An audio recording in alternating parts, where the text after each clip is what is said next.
Hola, Cancun! I am the Swiss train prima donna that Corey's been talking about all day.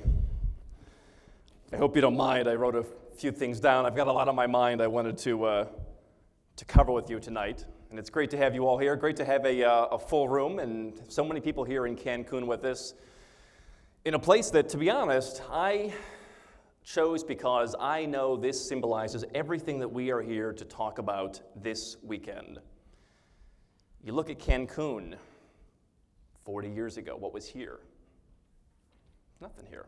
This is a place that has seen great development and seen what happens when people and the bureaucrats and all that get out of the way and let people who are responsible for their own money come and take risks and be successful, and this is the result. We're here in Cancun with a great beach. We got a great hotel, the palm fronds. I get it on Sunday, and I have to tell you I've been really enjoying it. But I want to talk about why we're here beyond getting out from the cold and learning all this great information. 1 year ago, we were in Las Vegas, and we hosted the first ever Passport to Freedom event. We had a great crowd of people from all over the world, from all over the United States, people who flew in from all corners of the globe to come because I believed, after years of traveling, after all the people I've met all over the world, that I could bring together a cast of characters who had a story to share. And we helped change a lot of people's lives and begin people on a path to more prosperity, more freedom, the things that we're here to talk about this weekend. But what's interesting is, 2 years ago, I started writing about the things that I was doing, traveling all over the world, finding opportunities, trying to build my own freedom, my own prosperity, get out from a system that I believed was broken. And not that long before 2 years ago, I was right where some of the people in this room are right now. I was doing a lot of things wrong. I learned a lot of hard lessons by being in business and being in the United States, and I had to make some adjustments. So I went out and began this journey of finding the best places, finding the new safe havens where you can be free. And so you and I, we are very similar. We're in the same boat. We are the same. And that's what this weekend is about, is that we're all on the same page. We're all here to help each other, and we're all here as a different puzzle piece, whether you're here or here or here on the path to freedom, the path to prosperity. We can all help each other and build a masterpiece, build something that is transformational and change our lives for more happiness, more freedom, more prosperity. And that's what this is about, that we're all accessible. I am a real guy, as I said. I don't claim to be a Wall Street insider or a former spy or anything like that. I was born in Cleveland. I had an all-American upbringing, one would say. And that makes me understand where you are coming from and why you're here. I didn't have all the advantages that others had, where it wasn't put on the board of someone's company or born with a silver spoon or just given things, benefited from nepotism. I learned the values of hard work, learned the values of no one owing you anything, and that propelled me forward. Like you, I went out and worked hard, built businesses, did things, and realized along the way that the rules have changed. The rules of growing up in Cleveland and living on the street where all the American flags are hanging on the street, much like many of you may be familiar with. The little kid who went to the Ohio State Fair and didn't want to see the lambs or the chickens or the other animals, wanted to see the pigs. The guy who had a lemonade stand in front of his house on the 4th of July, and people would go by and sell them lemonade. Learn the values of capitalism and salesmanship, and no one called it the Lemonade Control Board back then. These were the values that the Western world, these were the values that the United States, that other countries were built on. The values of, if you come here and work hard, if you come here with a good attitude and you're innovative, that you can be successful and everyone will respect you. Those days are behind us because I believe the rules have changed. Now, I started riding my bike up and down Lake Avenue at 12 years old, knocking on people's doors saying, if you have a house for sale, there's a new thing called the internet, and let me help you build a little website for your house. I've always been in business, and I've realized, as I said along the way, that the rules have changed. When I got out on my own, went to college, did what everyone says to do, because heaven forbid, if you don't go to college, you might end up as like a welder or something, heaven forbid, right? That's what people tell you. You got to follow society's rules. If you don't, heaven knows what will happen to you. Follow the rules, follow the rules, follow the rules. Say the Pledge of Allegiance, wave the flag, do all those things because that's what people do. Be happy to be on this patch of dirt. And I discovered that when I went out and started my first business, and I was doing the things that I was taught how to do as a young kid. Work hard, get on the phone, build relationships, do everything from scratch. And I remember the first year I started to do really well for myself. I was 20, 22, 23 years old. And I wasn't, I was still kind of getting familiar with the tax system. Because here I was, a guy, I believed in, hey, let's not pay a lot of taxes, let's make things easy. But I hadn't been doing it all before. And so here was my first interaction actually making money and having to pay the taxes. And I think they have these things called estimated taxes, and I wasn't quite sure how it worked. And April 15th came around, and the accountant said, yeah, you owe like $50,000. And I thought to myself, well, at least I still got to pocket $100,000, right? And I thought, hey, that's pretty fair, right? But as I went through business, and as I saw how the bureaucracies worked, I saw how the Western societies, the places we've been taught are so free, the places we've been taught where anyone can do anything, the places where the streets were paved with gold, the places that were for decades and centuries people have been coming by boat, by any way they can to get to those shores and make their own success story, the places where I was finding maybe the streets aren't paved with gold, and maybe there's a reason to question, is this magic soil the place for me? That's what we're here to talk about, because there are all sorts of nameless, faceless powers who want to tell you that when I lived in Phoenix, Arizona, and ran this business or that business, that if I would have been 400 miles south here in Mexico, where there's no phone system and no internet, that I couldn't have been successful. The idea that I was not successful, or that you're not successful because of your own efforts, that you're not here because of something that you've done, that you're here because of something that someone else has done, that thank God you're standing on the magic soil, that's what got me to think, maybe there's more to this. Maybe there are new safe havens where I can go and find people who follow the 5 magic words that I learned when I was relatively young. It's interesting how we talk about the magic soil, but it's interesting even more so how the rules are still changing. What happened just recently in Europe? The European government is coming out and saying, we don't care where you're located. We don't care where you're doing business. You have to now accommodate where our policies are. If you want to sell to someone on our magic soil here, you have to play by our rules. So you can do business in the United States, you can do business in the Cayman Islands, you can do business wherever you want, but you've got a guy here in Hungary and we have a 50% tax and we don't allow you to do this or that. You've got to play by those rules, and guess what? We get all the money and you do all the work. That's how the rules are changing. You look at things like the stock market. The rules are changing. I remember my grandmother would show me stock certificates. You'd see something that looked like it was from a monopoly board, 50 shares of the B&O Railroad. You'd see something in a Ford Motor Company, real American companies. And you see this in countries like the UK and in London.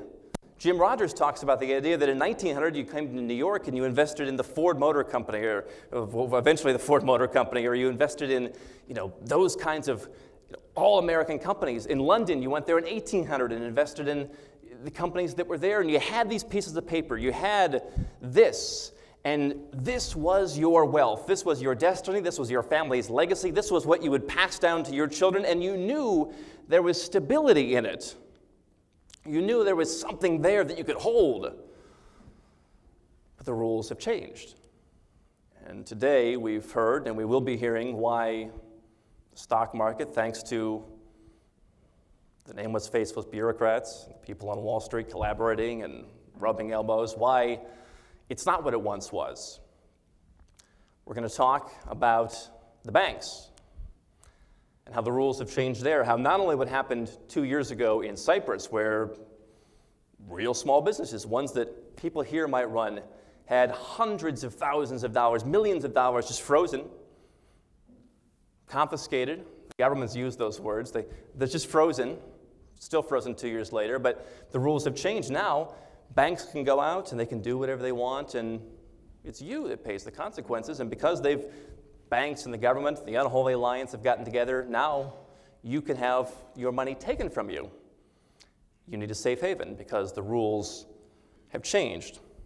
So all these groups have gotten together. You know, it's interesting. I look at what my grandmother or great-grandfather would have said about what's happened. This is a world they never would have believed. Things have changed. What are you going to do about it is the question. You know, what I find that's interesting is I travel all around to 27 countries in the last year, and each year more and more places. What's interesting is how everywhere you go, the governments and the bureaucrats and all the people who want you to wave their flag, they are the ones who are telling you that if you just give them all the power, give them all the money, that they'll just make it all right. I was in Lithuania this year, and it's funny how after Lithuania came back onto its own 2 decades plus ago, the government came in and said, great, we're on our own now, we're free from those other people, and just let us run the show, and we will make this the next Sweden. There's always talk of what's the next China. In Europe, it's we want to be the next Sweden. Every country wants to be Sweden. They want to have wealth. They want to have socialism. And people said, yes, we will give you the authority to go out and do what you need to do. Make us the next Sweden, they said. Here we are 20, 25 years later, and you go to Lithuania. It's a beautiful place. A lot of interesting things there, but it's not Sweden. This is what they tell you. It all comes down to the magic soil, and this is what we are trained to do from such a very early age, that you pledge allegiance, that you wave the flag. That's what they're doing in Lithuania. People are so happy to wave the Lithuanian flag, and they don't realize that the people who promise to give them prosperity in exchange for that national pride have let them down. You saw this in the United States after 9/11, a very tragic event. And what did the government say? What did the president say? They said, go out and go shopping.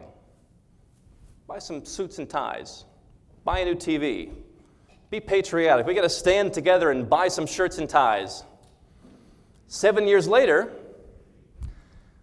when the economy came back from 9/11, and then because of the fundamentals came all the way crashing back down again, all because of the unholy alliance that I talked about, the banks, the stock market, all those things. When the economy came crashing back down again, what did the same president say? He said, I'm going to send you $800. Go replace the TV you bought 7 years ago when you went shopping. Because if you do that, you'll focus on keeping us in power and not questioning the system and not saying, is there a better alternative? Is there a better safe haven? Is there somewhere where I can go? And this is the system that we live in today. The places where they have told you that you are free, sadly, have become the places where we're all being taken advantage of. We're shouldering the burdens for the big institutions, for the bureaucrats. It's funny how that works. It's funny how we align ourselves with different places. I told you I was from Cleveland. It's funny how when you tell someone you're from Cleveland, it's usually followed by an apology. So people say, I'm sorry to hear that. And one of the reasons why, and I thought about this, one of the reasons I think, perhaps, is that Cleveland, no sports team in Cleveland has won anything that I'm aware of for the last 50 years. So I got to the hotel. We're here at a great hotel, and because of what our great conference folks did for us, everyone here who's staying at the hotel gets the bellman service to take their bags up, show them into their room, open up the door to the terrace, and all of that. And so I got in the other day. The bellman was showing me up, and he was asking me, where are you from? Where were you born? That kind of thing. And I told him. He said, I'm a big baseball fan. He said, you're from Cleveland. Are you an Indians fan? I said, I'm not really a sports fan, but it's hard to be a fan of any Cleveland sports team. I said, well, what about you? He said, I'm a Boston Red Sox fan. I said, well, okay, what motivated you to become a Boston Red Sox fan? What got you to do that? And he said, I grew up in another state in Mexico. I was very young, and we're very close with our families here. I spent a lot of time with my grandfather growing up, and ever since I was very young, we'd go over, we'd spend time on Sundays, and I'd sit on his lap, and eventually I get older, and we'd watch baseball games. I remember there was one time he said, I was watching a game, it was in October, it was a playoff game. He was watching a game, no dog in the fight, and something happened in that game, and he saw success, and the Boston Red Sox won, and he looked and he said, he was 7 or 8 years old, now I will be a Boston Red Sox fan. He found his own home team, not because he was from some little lines that were defined to where, oh, you're from Cleveland, you have to be an Indians fan. There's no baseball teams in the Major League Baseball here in Mexico. He found a team. He found a team that inspired him based on winning, based on success, based on things that he could identify with, things that he wanted to be. He said, that's my team, not because of any geography, but because of it's the one I like. And it reminds me of my 5 magic words, that we can all find our own home team if we simply go where we're treated best. Find your own home team. Those are the values that we're here to talk about today, not because we dislike where we may be from, not because we have a hatred, but because we merely want to go where we're treated best. We talked about this earlier on the flag theory panel, where we talked about different ideas for setting up your affairs so you can be diversified and you can make sure that no one government owns you, that you don't have to rely on one government to say, hey, we're going to be the next Sweden, and then they crash and burn and let you down. You don't have to put all your eggs in one basket. You can find your own home team. And so the question is, how do you do this? How do you find your own home team? There are a couple ways to do that. One of the ways is you can do as I've done over the last year, 2 years, and the years before that. There's one of my favorite movies, actually, that I've watched on airplanes is Up in the Air with George Clooney. And it's interesting that here's a guy who didn't want a family, didn't want to be married, didn't want anything like that. What he wanted was to fly 10 million frequent flyer miles. That was his goal. People would say, what's your goal in life? I'm going to fly 10 million miles. And then the captain of American Airlines, the head captain for the entire airline, is going to come and sit next to me on the plane when I fly that 10 million miles. So eventually he flew the 10 million miles. They brought the champagne out. The captain came out, sat next to him in the empty chair in first class. He didn't know what to say. So the captain said, well, tell me where you're from. And George Clooney looks at him, looks down at the chair, and then thinks about it for a moment, says, I'm from here. That's one way to do it. You can go and you can fly and you can travel all around the world and you can meet your own people, meet your own experts. And for me, it's been a lot of fun. But if you want to find your own home team, if you want to build your own safe havens, if you want to take advantage of the places in the world that really treat you best, if you want to follow those 5 magic words, go where you're treated best, this venue right here is the way to do it, because as I said, we each have our own puzzle piece. We each have different pieces of knowledge. The speakers, the attendees, everyone can come together and we can provide a lot of great information, and we can make this a weekend that you really do change your life and do the 3 things that we talk about at Nomad Capitalist. More freedom, more prosperity, a better quality of life, more happiness. Those are the 3 important things that we're here to talk about. But while there are 2 paths for how to find this information, do you want to come and meet with the experts and have things presented and take the actionable information that works best for you and run with that? Or do you want to travel? Do you want to go on the chicken bus in Nicaragua? Mike Cobb is here from Managua. He knows.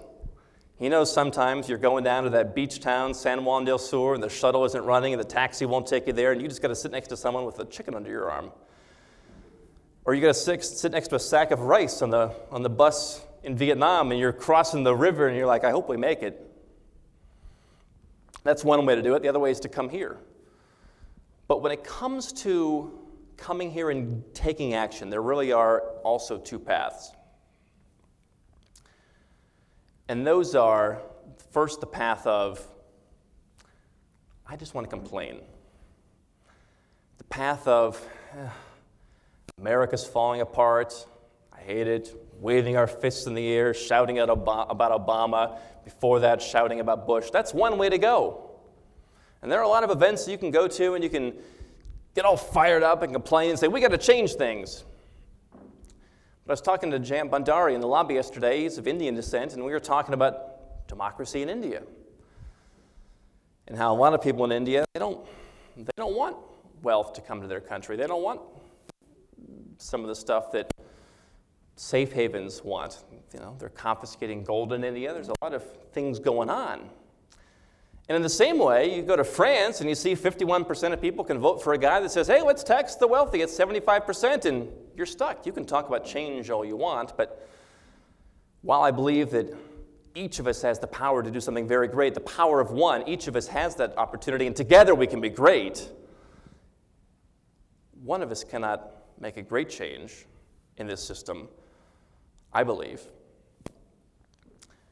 And that's what we're here to talk about, is how do we be pragmatic? How do we protect our wealth? How do we make more wealth following what you may know in terms of the willingness to accept the things we cannot change, the courage to change the things that we can, and the wisdom to know the difference. That's the second path. The second path is the one we're here on this weekend, and we are going to have a spectacular weekend with people who have flown in from all over the world, from Singapore, Malaysia, Latvia, Nicaragua, Panama, the United States. People have come together from all corners of the globe to help you put together an action plan, not a rah, rah, rah, let's get excited and then have a sugar crash and come down, not a complaining fest where we just try and talk about how we're going to change things and then we hope it all works out for the best. This is your opportunity. This is our moment to put together the action plan. Like I said, no matter whether you're here, or here, no matter where you are in the path, the people who are here are ready to help you. And that's why I'm glad that you're with us to make this a transformative weekend. The 5 magic words, go where you're treated best, they apply to yourself. It really is a principle that recognizes the fact that when we go out and put our wealth out there and invest in things and do things that help ourselves, that it contributes to the greater good.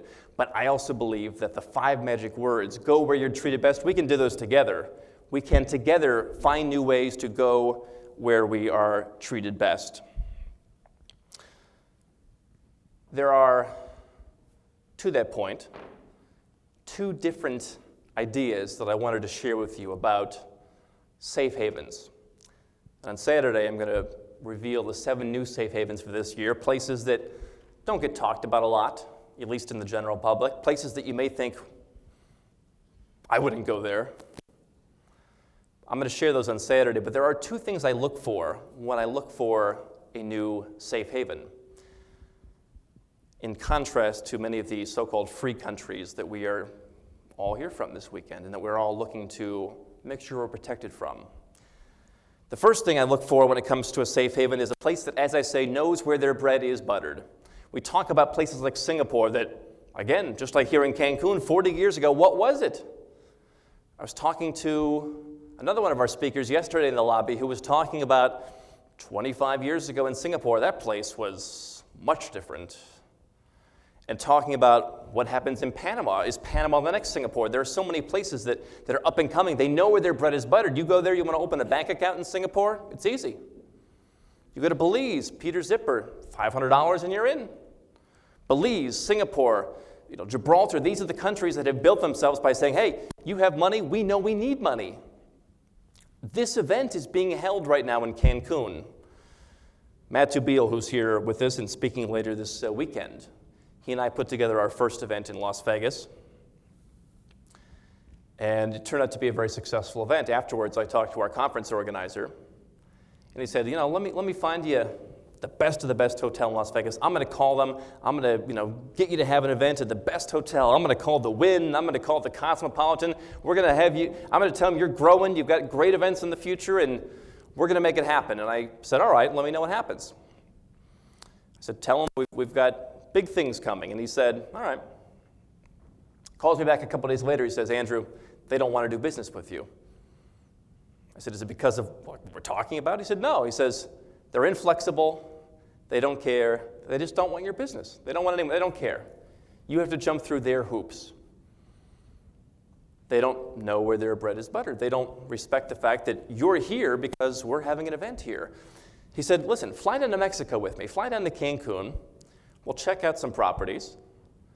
And we got down to Cancun. We got off the plane.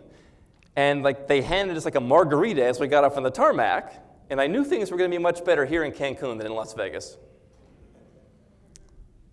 And everything about the entire weekend that we spent here was 5-star, was accommodating, was hospitable. And when we sat down at the negotiating table, I said, listen, here are my honest concerns. This is not my 50th event. This is just a second event. And they said, listen, we understand, and we want to work with you. We want to earn your business because we know this is where our bread is buttered, right here. We got margarita machines that need to be pumping out margaritas. We got rooms that need to be filled. We got cabanas that people need to be sitting in. We need people to come, and we need your help. We understand where our bread is buttered. We understand that we need you to help us, and that's what you need to look for in a safe haven. Whenever I go to a new place, I apply a couple different tests. One is more whimsical. It's my Coke test. I find out how quickly I can walk into my hotel or my apartment and find a reasonably priced Coca-Cola, because I drink way too much Coca-Cola. The winner so far is Taipei. You couldn't make it from one end of the stage to the other without a 7-Eleven smacking you in the face. But on a more serious note, the one thing that I look at when I go places that's very easy to do, and that you can do too, is walking into a bank and saying, I want to open a bank account. Seeing what happens. You have guys like Dave Ramsey in the financial world who talk about things like the debt snowball. They say if you've got a lot of debts, you don't want to pay off the debt with the highest interest rate first. Their advice is pay off the smallest debt, get it done, and get excited. Get fired up that you're making progress. And to the same point, opening a bank account offshore is one of the easiest things you can do if you're just getting started. If you're here on the path and you're just saying, where do I get started? There's so much information this weekend. What's my first step? Go and open a bank account, $500 in Belize. Once you get that done, you can move on to something a little bit better. You can go to Singapore, get on a plane, go over there, $800, you're in. It's an easy thing to do, but I do this now everywhere I go almost because it's a great way to find out where are the safe havens. Right before I came to Vancouver for a Nomad Society event for our private club, I was in Bosnia. And I walked into a bank in Bosnia, and there was one guy who spoke English. And I talked to him, I said, I'm interested in opening a bank account. And after he picked himself off the floor in laughter, he said, yeah, you don't want to do that. I said, all right, I understand this is no Singapore. But I found out when I went to the next bank exactly why I didn't want to do that. Because I went to the next bank, and they spoke English, and I said, I'd like to open a bank account. They're like, well, we can certainly do that for you. What you'll need to do is you'll need to take your passport, make a couple photocopies of it. You need to go and get it translated into Bosnian. It needs to be notarized, apostilled, kissed by a priest, signed, sealed, and delivered by Stevie Wonder, and brought back to us before we fill out a single form. Then you can get a bank account. I said, gee, that sounds like a lot of work to open a bank account in Bosnia. They said, yeah, you're telling me. I realized that when it comes to banking, obviously there are different categories that one can be a safe haven for one thing and not for others. That's the whole idea behind flag theory. That's the whole idea behind diversification. But when it comes to banking, Bosnia ain't your place. But the second idea behind finding a safe haven for me is a place that understands or has seen some kind of adversity. Bosnia has seen this, and when it comes to banking, maybe they haven't learned the lesson. But just before Bosnia, I was in Kosovo. Here's a place who's seen adversity so recently that when you drive down the main street, it's called Bill Clinton Way. I'm coming within the taxi from the depot. The taxi driver pulls by, points to a statue and said, "Mr. Bill." This is a place that within the youngest of our lifetimes, younger people's lifetimes, they've seen adversity. They've seen what can happen, and they say, "Listen, we don't want to go back to that." People talk about the countries that we're going to talk about this weekend. They talk about Chile. They talk about Colombia, Cambodia, so many of these countries where there has been great pain, great sadness, great problems in all of our lifetimes. And they say, weren't they just communists 20 years ago? I said, yes, exactly. Because when I look at a safe haven, I want a place where people know where they do not want to go back to. Where they do not want to go back to. And so those are the things I look for, because I look at the Western countries where we're from, people who've flown in from Australia, from the UK, from the US. The countries that are free, the countries that people from all over the world are still saying, let's put our money there because I'm sure I'll be well protected. Even as governments are getting together and enforcing bail-ins and putting together ways where their cronies in the banks and the stock markets can make bets and lose and then take your money. But people are coming to these so-called free countries. And these are the countries that I call the Paris Hilton of countries. The United States is the ultimate Paris Hilton of countries because you look at it and it's a place where they don't know why they're wealthy, but because they've never made the money themselves, they feel more wealthy than they really are, so they go out and spend it on the worst asset classes. It works for socialites the same way as governments, handbags, handouts, it's all the same kind of thing. When you're looking for a safe haven, you want to find a place that understands what not to do, the places that have seen what not to do. I was in Nicaragua last year. They've learned, in many ways, the lessons of, hey, this didn't work. I'm in Cambodia. People say, aren't you worried about buying a property and having it stolen? I say, I think people have learned that lesson. The idea that everything has to be exactly the same as it is on your little piece of magic soil or else it's bad is what holds so many people back from going and enjoying the world's best opportunities. And I have a friend who's a private equity fund manager, invests in crazy countries all over the world, places most people would never even think to touch.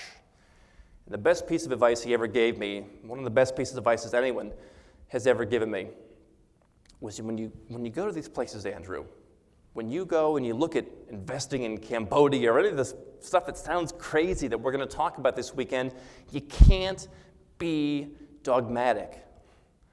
Just because something's a little different, you can't allow that to get in your way. You have to look at the opportunity. You have to look at, is this a safe haven? Is this a place that I can go and that respects my money, where I can make money? Is this a place where I can go and be successful? That's what Cancun was built on. That's what so many of the resorts, the Bahamas, all these places all around the world have been built on. And so that's what we're going to be covering all this weekend. I'll be sharing 7 safe havens and places I think you should look at on Saturday. But before then, we've got a lot of great stuff. And one thing that I would suggest is making sure that you're making the connections. Make sure that you're networking here at the event. I brought in Oscar from Kuala Lumpur. Oscar is working with us.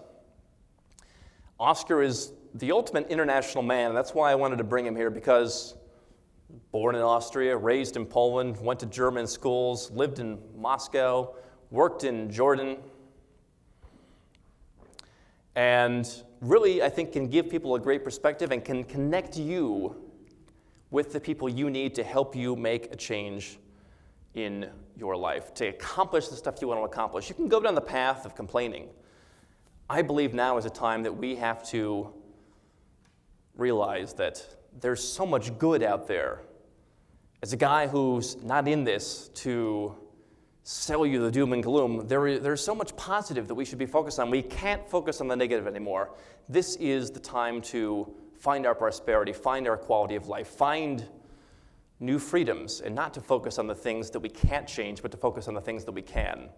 So I'd encourage you to get with Oscar, have him introduce you to the people that you need to meet, have him talk to you about the things that he's done.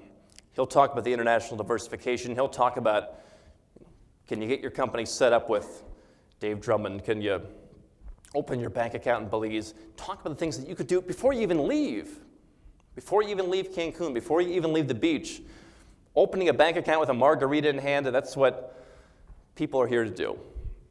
So I'd encourage that you talk to Oscar. Oscar is the international diversification side, and on the other side, we're focused as well on how do I make more money? How do I protect the money that I have? And that's what other speakers are here to talk about. Jim Rickards is here to talk about this too. He and I were sitting out at the pool bar today talking about what's going to happen in Hong Kong. We had a little debate on, is Hong Kong going to be the place to go in the coming years? What are the best currencies? These are things that if you follow the mindset of waving that flag and letting the politicians tell you what to do and saying, thank God I'm on this magic soil because it's not for my efforts that I'm successful, it's not for my efforts that I have wealth, it's because of this soil. You can't do that because of all the opportunities that guys like Jim Rickards are going to talk about. And so I'm looking forward to lots of great speakers. I'm looking forward to lots of great food. Those of you who were here last year know we jammed so much information into the whole weekend, and people sat here for 8 hours at a stretch. This year we've got a lot of great stuff, a lot of opportunities for you to mingle, chances for you to meet speakers, get your company set up, meet some fascinating people, and I'm looking forward to doing it with you.